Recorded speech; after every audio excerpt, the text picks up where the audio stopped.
Un saludo muy cordial a todos nuestros televidentes y sean bienvenidos a este programa Parroquia Comunidad de Comunidades.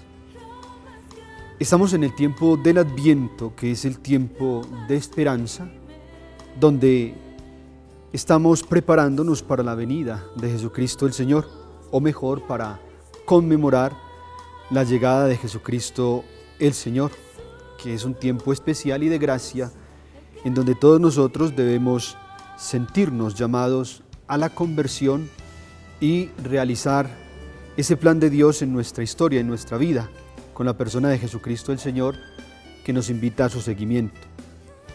En este tercer domingo de Adviento, leemos el Evangelio de San Lucas, en el capítulo 3, versículo 10-18. En aquel tiempo la gente preguntó a Juan: «Entonces, ¿qué hacemos?». Él contestó: «El que tenga 2 túnicas, que se la reparta con el que no tiene, y el que tenga comida, haga lo mismo». Vinieron también a bautizarse unos publicanos y le preguntaron: «Maestro, ¿qué hacemos nosotros?». Él les contestó: «No exijáis más de lo establecido». Unos militares le preguntaron: «¿Qué hacemos nosotros?». Él les contestó: «No hagáis extorsión a nadie, ni os aprovechéis con denuncias, sino contentaos con la paga». El pueblo estaba en expectación y todos se preguntaban si no sería Juan el Mesías. Él tomó la palabra y dijo a todos: «Yo os bautizo con agua, pero viene el que puede más que yo, y no merezco desatarle la correa de sus sandalias. Él os bautizará con Espíritu Santo y fuego. Tiene en la mano la horca para aventar su parva y reunir su trigo en el granero y quemar la paja en una hoguera que no se apaga». Añadiendo otras muchas cosas, exhortaba al pueblo y anunciaba la buena noticia. Palabra del Señor.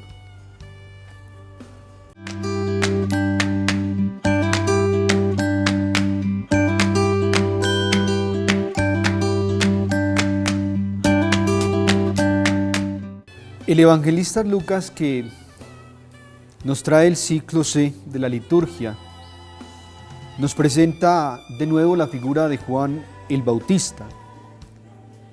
Llama la atención que Juan está predicando en el desierto y allí llegan muchas personas porque han escuchado hablar de Juan, que estaba bautizando, un bautismo para la conversión.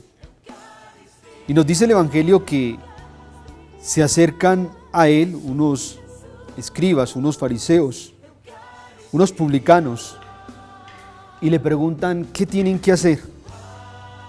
Y Juan le responde que repartan lo que tienen con aquellos que no tienen nada.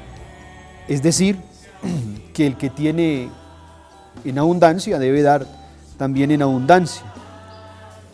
Debe ser generoso de lo que el Señor le ha dado. Pero luego sigue la lista de aquellos que se acercan a Jesús, que se acercan a Juan para preguntarles qué tienen que hacer. Luego se acercan unos militares y también le preguntan qué tenemos que hacer. Y Juan les responde que se contenten con la paga y hagan lo que es justo, es decir, su trabajo. Y así sucesivamente fueron muchos los que se acercaron a Juan el Bautista con una pregunta que es central en el Evangelio. ¿Qué tengo que hacer? Y que también nosotros debiéramos hacérnosla. ¿Qué tengo yo que hacer?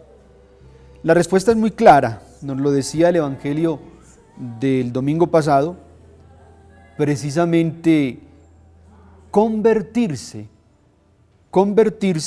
para poder recibir el reino de los cielos.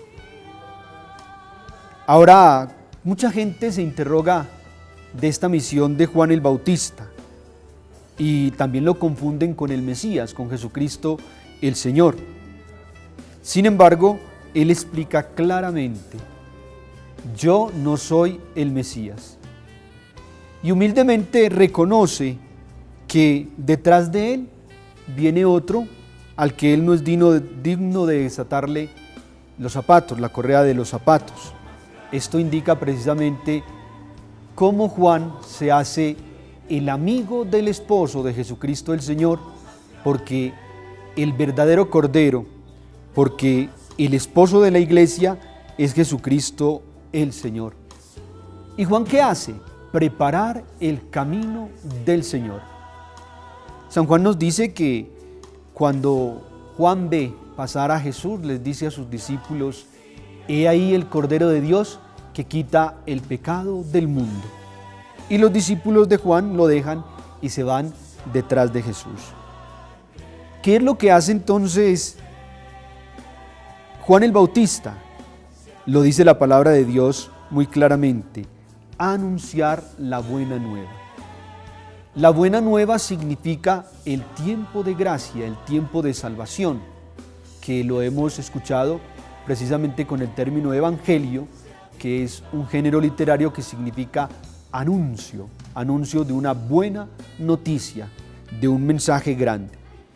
Y en este tiempo nosotros estamos anunciando ese mensaje maravilloso, grande y espectacular que nos ha dado el mismo Dios en la persona de Jesucristo el Señor. Pero el llamado concreto que se nos hace en este tiempo de Adviento, en este ciclo C, con las lecturas del Evangelio que escuchamos el domingo pasado, que se escuchará el próximo domingo, tienen que ver con la conversión. Conversión del corazón, no simplemente de palabras, de labios, sino de la profundidad de nuestro ser. Es por eso que nos dice Juan el Bautista que su bautismo es de conversión.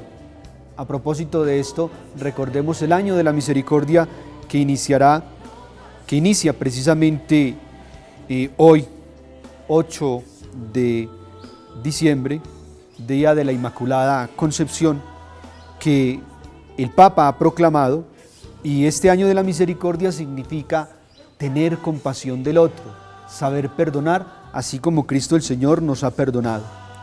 Si Juan anuncia el Evangelio, anuncia la palabra de Dios, anuncia la buena nueva para la conversión, Jesucristo nos trae un bautismo que es con Espíritu Santo y fuego. Es decir, que el bautismo de Jesucristo el Señor nos inserta y nos hace hijos de Dios. Por eso celebrar la Navidad, celebrar el nacimiento de Jesucristo el Señor, es alegrarnos en la esperanza dichosa de la venida de Cristo el Señor, que nos da la salvación. Pero tenemos que tener en cuenta que la salvación ya está dada.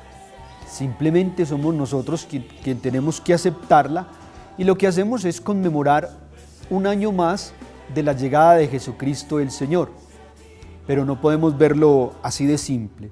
Se trata de vivir este año nuevo, este año de gracia que el Señor nos muestra nuevamente para que nos arrepintamos y lleguemos a Él.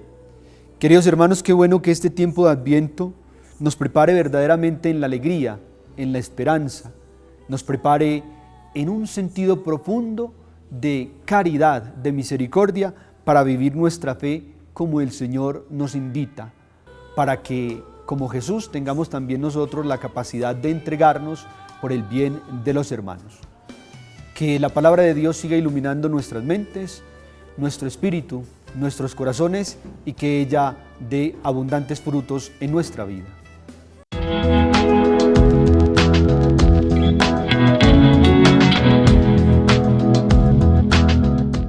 En este espacio de familia, vocación al amor, quiero comentar un parágrafo de la Familiares Consortio y del documento de Aparecida, donde nos habla de la responsabilidad del varón y padre de familia.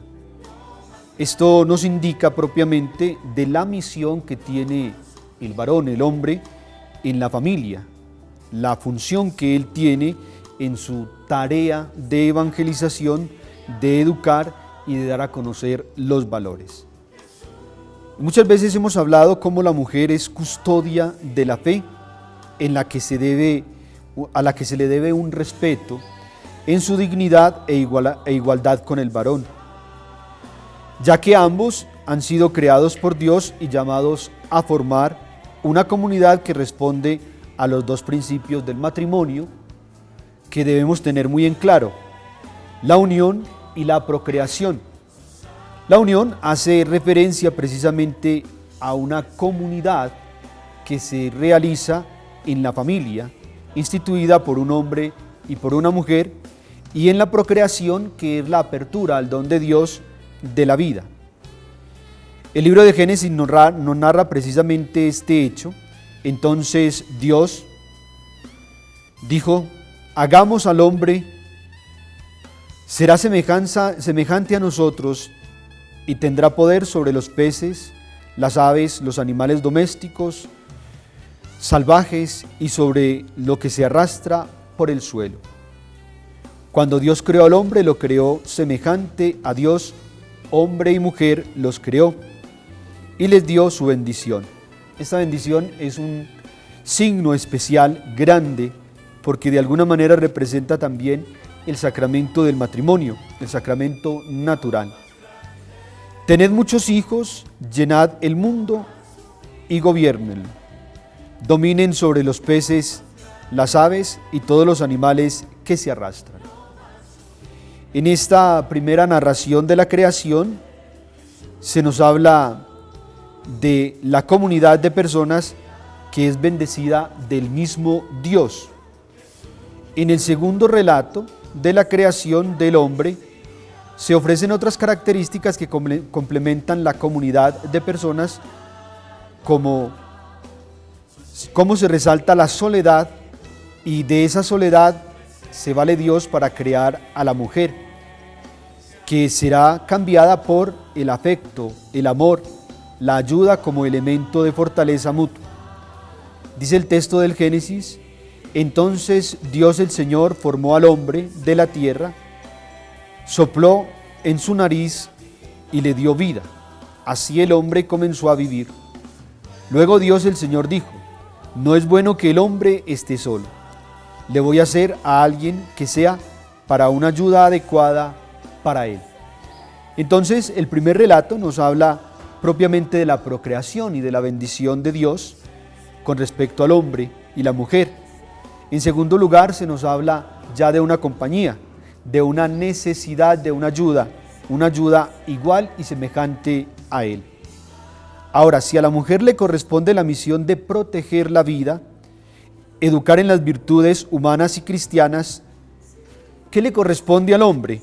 ¿Cuál es la tarea del varón? Al varón le corresponde la misión de contribuir a esta misión de la mujer, revelando y reviviendo en la tierra la misma paternidad de Dios. Es lo importante, que el hombre, el varón, revela esa misma paternidad de Dios, sobre todo en el testimonio de vida.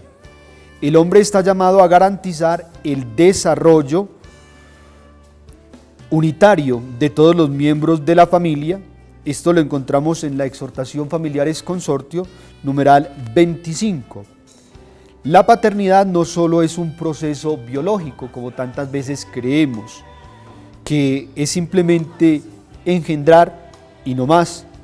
La paternidad significa una realidad mucho más profunda, mucho más grande, una realidad de generosidad, de entrega y de ayuda a la mujer en ese encargo que Dios mismo le ha encomendado al hombre y a la mujer.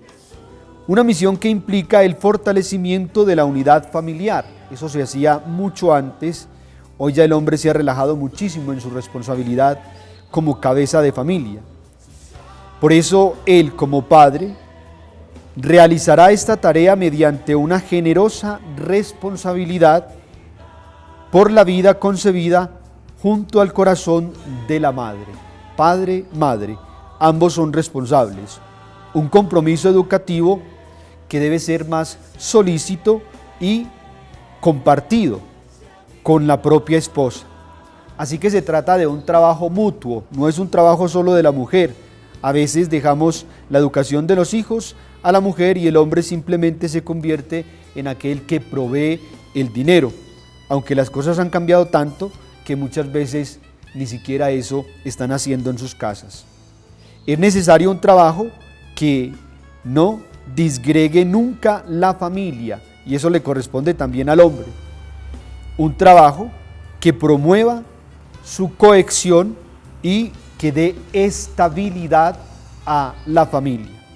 Psicológicamente se manifiesta que el hombre es el que da identidad a los hijos, es el que llega a darle como esa identidad al tercero, que es el hijo, y se da a través de un testimonio, de una vida cristiana adulta, que introduce más eficazmente a los hijos en la experiencia de vida de Cristo y de la Iglesia. También podemos confrontar este texto o esta reflexión en el numeral 25 de la Familiares Consorte. Qué bueno entonces que como varones, cabezas de familia, los hombres sean responsables con sus hogares, con sus hijos, y se den cuenta que su tarea es de una paternidad responsable y no simplemente de ser aquellos que engendran y que crean biológicamente a sus hijos. La paternidad es algo sagrado y es un don que viene de Dios.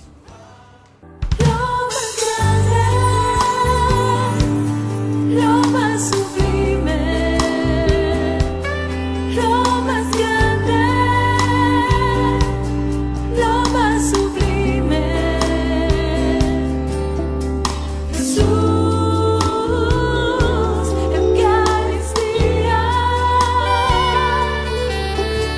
Jesús, Eucaristía.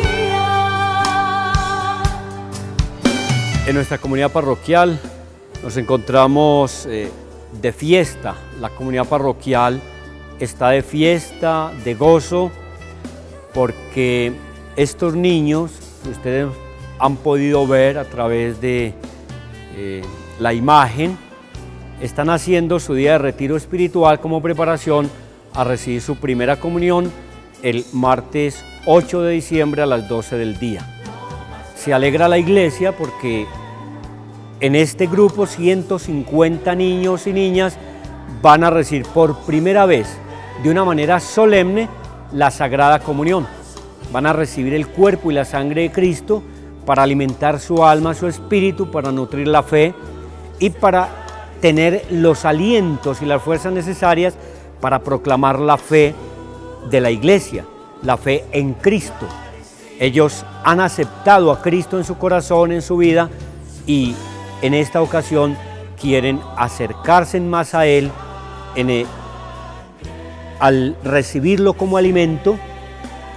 Esto hace que esa parte espiritual crezca y sea más fuerte, porque Cristo es la fuerza de Dios, es la gracia de Dios, es el alimento que los cristianos tenemos para tener las fuerzas para luchar en este valle de dolor, como nos dice la salva. Son 150 niños y niñas que van a agrandar el número de los católicos que cada 8 días van a participar en la Santa Misa y van a recibir la Sagrada Comunión, igual en los días de fiesta de precepto.